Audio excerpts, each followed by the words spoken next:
Assalamualaikum warahmatullahi wabarakatuh. Hi grade 5 student.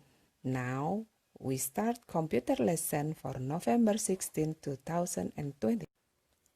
First of all, you have to open your file last week, latihan 1. Let's start for lesson now.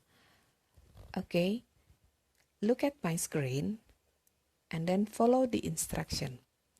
Now we study about the multiply of percent.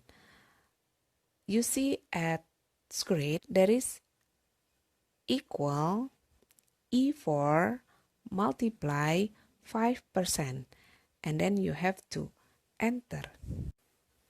After that, you have to continue for the second row, the third row, the fourth row, and the last is fifth row.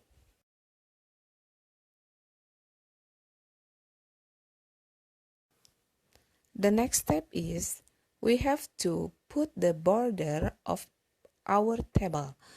Look at the picture. You have to drag from number until discount.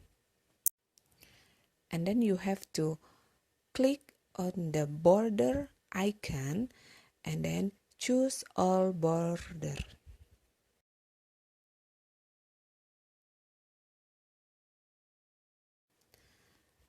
Don't forget, if you finish, you have to save your worksheet and then close the Microsoft Excel. Thank you. Thank you for your attention, grade 5 student. Wassalamualaikum warahmatullahi wabarakatuh.